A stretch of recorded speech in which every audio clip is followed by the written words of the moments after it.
Hi, I'm Harshavardhini.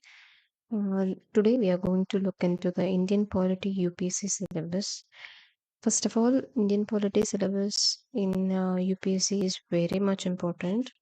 In prelims as well as in mains, they are going to deal with the important articles and the provisions of state government, Indian government, and all. So, mm, studying about Indian polity itself an interesting thing. You find very interesting part is the articles how they deal with. So the remembering the articles may be bit tough, but the Indian polity is itself a interesting subject. So we delve into the interior details of the UPSC syllabus of Indian polity. Okay. First of all, we should read about preamble. Preamble is a philosophy of the constitution, which usually preamble means the preface of the book. You can find the ideology of your author, who, what are the things they need, they thought to include in it, and how they wanted to be the book is, how they wanted to understand their book into uh, by the readers and all. Likewise, the preamble is a preface of the constitution. The In that we can see the ideology of the constitution, make us so that the goals and ideals were mentioned in that. It, Actually, the preamble means it key to open minds of the makers. So we can find the constitution makers what they have tried to say in this book. Okay, initially we are going to look into preamble, and we're going to see that the constitution and the comprehensive way, how what are the silent features of it, what are the parts and articles, learn about the organization structures of the constitutions, and what are the articles supports the Indian constitution, pillars of the constitution, and all we are going to see in that. And in majority, which means the types of majorities which is used to pass the bills in Lok Sabha and any houses, Lok Sabha or Rajya Sabha, in any house, that that is need to be a bill is to be passed, that is needed, needed to it, even for the elections and all. Yeah, election of vice president example, like that. uh, then we are going to look into union territories. Union territories like Jammu and Kashmir and their issues and their historical part, why we faced such an issue, and those union territory, um, what are the powers they utilize, what are the powers they don't have comparatively to other states. Those all things we are going to look into the union territories as a topic.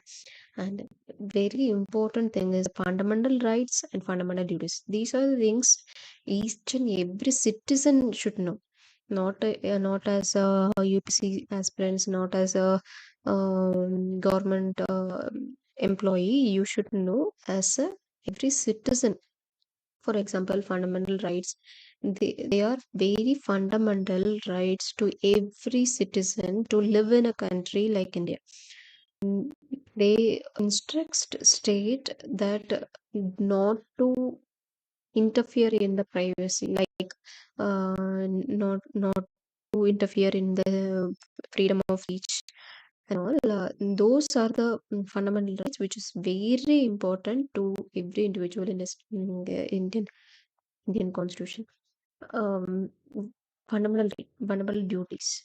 What are the fundamental duties each citizens have towards India? So those are the things we are going to see in the fundamental duties. And then state legislature. In state legislature, we are going to see the similar way where we see in central also. So in central government, we have the parliament, which is Lok Sabha and Raj Sabha. Similar way, we are going to see the state legislature and their houses, the council of ministers and chief minister, governor, and their powers, distribution of powers, their functions of state. What are the list they could make the law in? Those all things we are going to delve into. And in local government, what are the three tier system of the local governance and the powers and responsibilities? Those all things we are going to deal in state legislature and local government. And then we are going to see elections of president, prime minister, and vice president, and their powers of each of them, and how they different from each other in powers and role in our India, and what are the responsibilities they have from including appointment to uh, resignation and removal. Those all things we are going to see in president, prime minister, and vice president in this topic. And parliament, the parliament have divided into two different houses there, Lok Sabha and Raj Sabha. What are their functions, and the Indian legislative chambers, their unique roles and lawmaking role, and how they govern the India, and how they make bills, how they make what are the rules to make those bills, how they amend, all those things we are going to look into Lok Sabha and Raj Sabha. And other constitutional bodies like judiciary, election commissions, finance commission, those all things we look into it in this topic, other constitutional bodies. In We are going to see the next topic as emergency provision. In this, we are going to see the types of emergency, and those emergencies, how they affect the laws that is implemented in the normal circumstances, how the emergency affects the others independence, means in fundamental rights in those periods. What are the powers, superior powers, that government has in those periods? Those and all things we are going to look into the emergency provisions.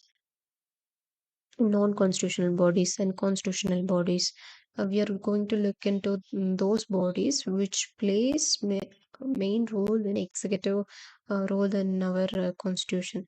Those are the agents of government. They execute the plans and provisions that to the people, like some of them are independent, so that they do the duty to people in exceptional manner, like central vigilance commissions, so like election commissions and all.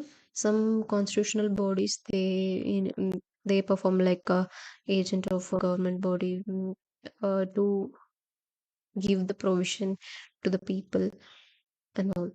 So each and every sections we delve into deeply in further coming videos. Let's stay tuned. Thank you.